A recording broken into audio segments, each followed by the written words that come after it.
Mais j'ai toujours dit ici que l'indépendance se paye au prix du sang. Les indépendances données sont des indépendances toxiques, menteuses, exploitatrices, infantilisantes. À Bassalogo, au Burkina, des gens sont morts. Nous nous inclinons devant leur mémoire, comme nous nous inclinons aussi devant la mémoire de ceux qui, chez nous ici au Togo, meurent pour nous protéger. Donc, vous pouvez tuer la moitié des Burkinabés, Maliens, Nigériens, ils resteront quand même une référence pour les États africains. Et le général Christopher Moussa, d'abord, revenons au début, quand j'ai appris qu'il est allé au Niger, j'ai d'abord cru que c'était une fake news.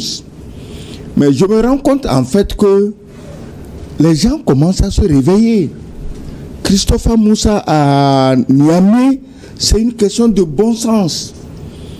Parce qu'ils ont vu ce que les Nigériens souffrent. Et malgré le mensonge de la France-Afrique, qui veut les embobiner dans leur combine de soumission abjecte, ils se sont rendus compte qu'eux-mêmes, ils sont victimes de violences terroristes. Et comme il a dit, à chaque fois que CEDEAO parle terrorisme, on va lutter, on va faire si les terroristes reprennent du poil de la bête. Je crois quand même que nous avons dit et redit ici le rôle qui doit être celui du Nigeria.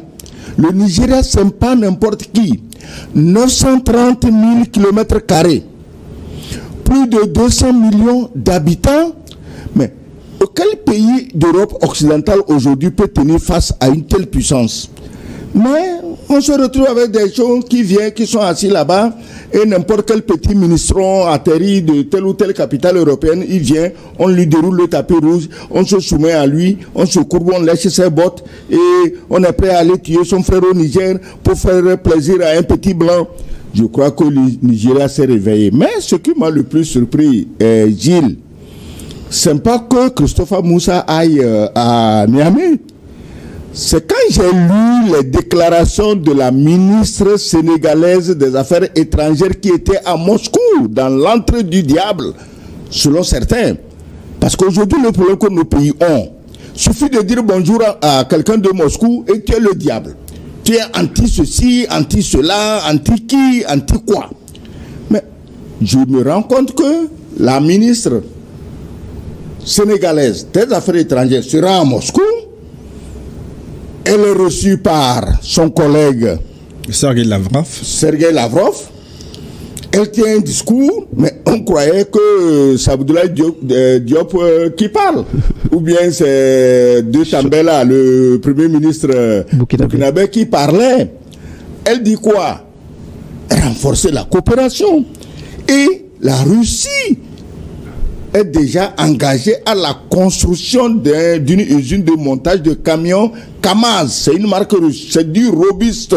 Ce n'est pas les tôles froissées, refroissables qu'on nous fourgue ici depuis des années. Du Kamaz, c'est du solide.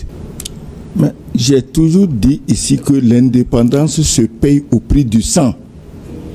Les indépendances données sont des indépendances toxiques, menteuses, exploitatrices, infantilisantes.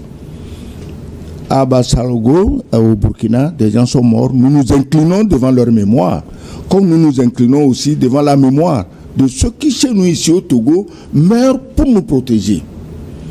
Donc, vous pouvez tuer la moitié des Burkinabés, Maliens, Nigériens, ils resteront quand même une référence pour les États africains. Et le général Christopher Moussa, d'abord, revenons au début, quand j'ai appris qu'il est allé au Niger, j'ai d'abord cru que c'était une fake news. Mais je me rends compte en fait que les gens commencent à se réveiller. Christopher Moussa à Niamey, c'est une question de bon sens. Parce qu'ils ont vu ce que les Nigériens souffrent. Et malgré le mensonge de la France-Afrique, qui veut les embobiner dans leur combine de soumission abjecte, ils se sont rendus compte qu'eux-mêmes, ils sont victimes de violences terroristes. Et comme il a dit, À chaque fois que CEDEAO parle terrorisme, on va lutter, on va faire si les terroristes reprennent du poil de la bête. Je crois quand même que nous avons dit et redit ici le rôle qui doit être celui du Nigeria. Le Nigeria, ce n'est pas n'importe qui. 930 000 km², plus de 200 millions d'habitants. Mais quel pays d'Europe occidentale aujourd'hui peut tenir face à une telle puissance? Mais on se retrouve avec des gens qui viennent, qui sont assis là-bas, et n'importe quel petit ministron atterri de telle ou telle capitale européenne, il vient, on lui déroule le tapis rouge, on se soumet à lui, on se courbe, on lèche ses bottes, et on est prêt à aller tuer son frère au Niger pour faire plaisir à un petit blanc. Je crois que le Nigeria s'est réveillé. Mais ce qui m'a le plus surpris, Gilles, c'est pas que Christopher Moussa aille à Niamey. C'est quand j'ai lu les déclarations de la ministre sénégalaise des Affaires étrangères qui était à Moscou, dans l'entrée du diable, selon certains. Parce qu'aujourd'hui, le problème que nos pays ont, suffit de dire bonjour à quelqu'un de Moscou et tu es le diable. Tu es anti-ceci, anti-cela, anti-qui, anti-quoi. Mais je me rends compte que la ministre sénégalaise des Affaires étrangères sera à Moscou. Elle est reçue par son collègue Sergueï Lavrov. Elle tient un discours, mais on croyait que c'est Abdoulaye Diop qui parle. Ou bien c'est de Tambela, le premier ministre burkinabé qui parlait. Elle dit quoi? Renforcer la coopération. Et la Russie est déjà engagée à la construction d'une usine de montage de camions Kamaz. C'est une marque russe, c'est du robuste. Ce n'est pas les tôles froissées, refroissables qu'on nous fourgue ici depuis des années. Du Kamaz, c'est du solide, c'est de l'acier. Alors, ils construisent ça où? Au Sénégal. Ce que le Mali n'a pas encore eu, le Burkina n'a pas encore eu, le Niger n'a pas encore eu, la Russie construit ça au Sénégal. Elle ajoute quoi? Qu'on va importer du blé.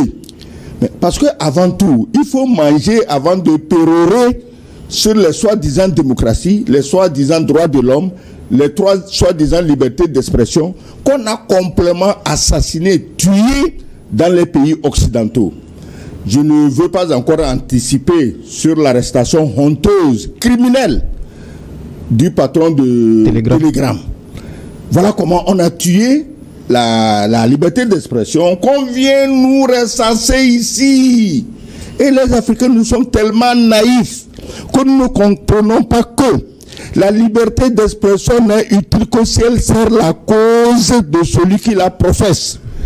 Donc, Christopher Moussa à Niamey, la ministre des Affaires étrangères du Sénégal à Moscou, ça dit que c'est Satan, puisqu'il est vu ainsi.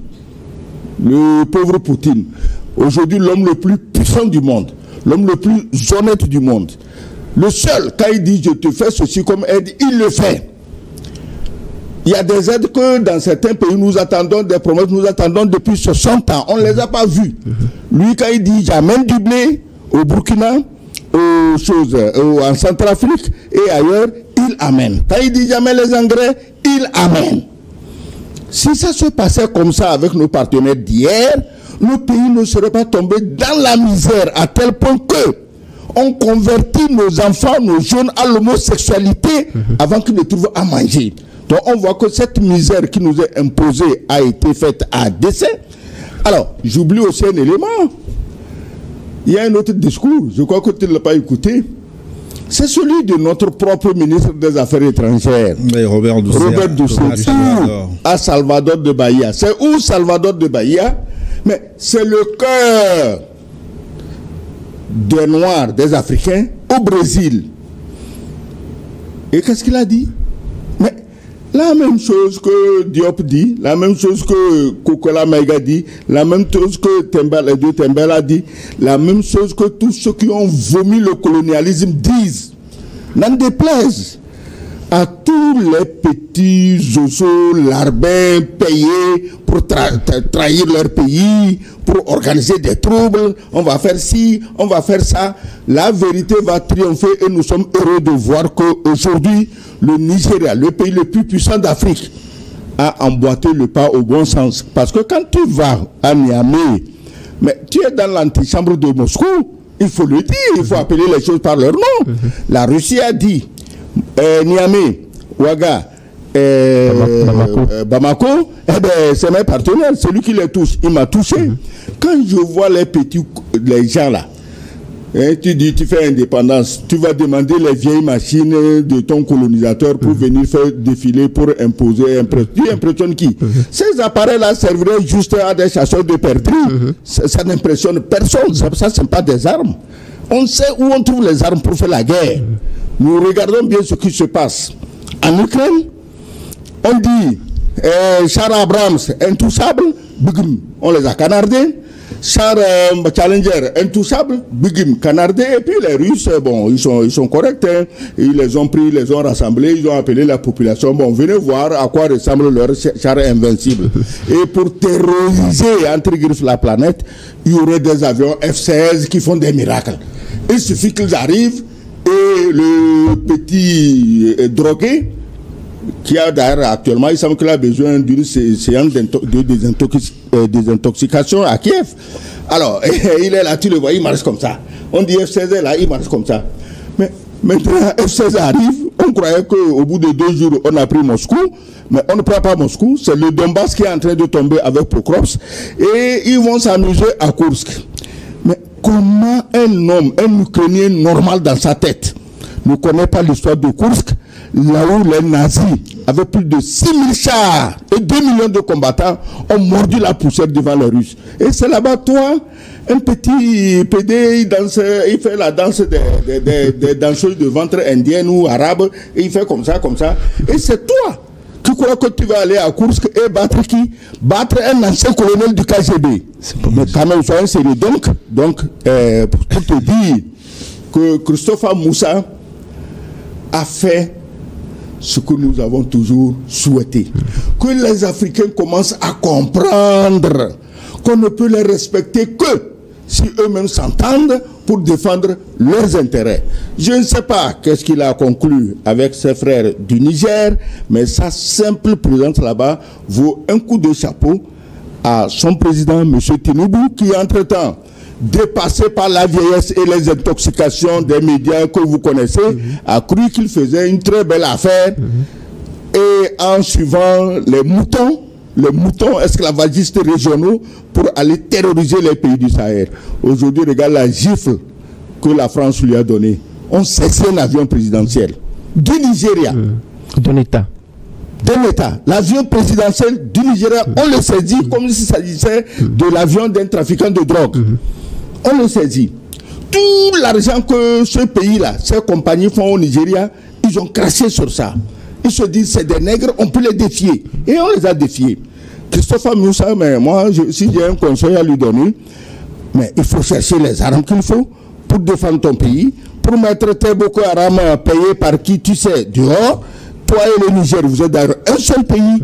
C'est d'ailleurs des sénateurs du nord du Nigeria qui ont empêché au président Tinubu de s'engager dans la balade des Dalton qui, soi-disant, serait allé pour attaquer le Nigeria. Donc, vous êtes le Niger, vous êtes un seul peuple. Nous sommes un seul peuple. Nigeria, Bénin, Togo, Ghana, Côte d'Ivoire, Burkina, Mali, Niger, nous sommes un seul peuple. Et toi, Nigeria, tu es le cœur, tu es le pivot, tu es la force réelle sur laquelle nous pouvons nous appuyer pour libérer nos pays des vampires qui nous souffrent le sang depuis plus de 200-300 ans. Son Excellence